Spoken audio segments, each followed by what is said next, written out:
You may have noticed that the sentences in our parts of speech quizzes so far have been very simple. No compound subjects, no questions, no clause combinations. This is intentional. Not everyone needs to be a grammar expert to get by in life or to do well on the ACT. But as long as you can handle the complexity without losing control of the fundamentals, there are advantages to understanding more grammatical nuances. Today, we'll discuss just a few examples of words that bend the rules. First, you may have realized that none of our quizzes use the word not. They would say John hates chips rather than John does not like chips, even though the latter is more common. Why? Well, students get confused. What part of speech is not? It's not an action, it's not a description, but it does loosely fit the bill for adverbs. How does John like chips? In a not sort of way. He doesn't. There are actually a lot of complex words typically classified as adverbs that we avoid because of their tendency to confuse. Consider the following. I live there. Seems simple enough. I is the subject, live is the verb, but there is strange. Is it a pronoun? It is, like a pronoun, a word that represents another noun, referring to my house, but it doesn't quite work. If I were to say, there is a great place to live, for example, it wouldn't mean that one place I'm referring to is a great place to live. It would mean that somewhere out there is an undefined great place to live.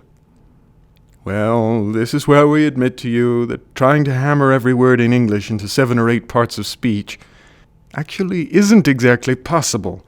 There are, in fact, not 8, but dozens of parts of speech in linguistics. If we were to get truly precise, we would call the word there, in I live there, a deixis, or proximal deictic locative, sort of a hybrid between a pronoun and an adverb that offers location description. Obviously, this is going way too far for a high school English class, so we call it an adverb if we encounter it, but avoid it on our quizzes. Also falling into this category of stumpers we avoid on quizzes are interrogative pronouns like where, who, how, etc. Here's another one we avoid. Consider the sentence, I love eating meat. The verb here is love, the subject is I, and meat is obviously a noun, but eating is a little tricky. Now you already know from early instruction that it's technically a noun. When a verb like eat gets an ing attached to it, it becomes a specialized noun called a gerund. But it should be noted that it retains some of its original verb powers in that it still holds an object. It's not just eating that I like, it's the eating of meat. Other nouns don't act or feel, but gerunds do sometimes, which, again, we try to avoid on quizzes.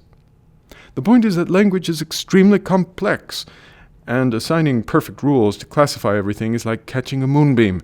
So while it's valuable to think carefully about what words are doing, especially when writing, it's important to keep the purpose in mind, fixing and avoiding run-ons and fragments, maybe to get a better score on something, and writing interesting ideas with compelling language.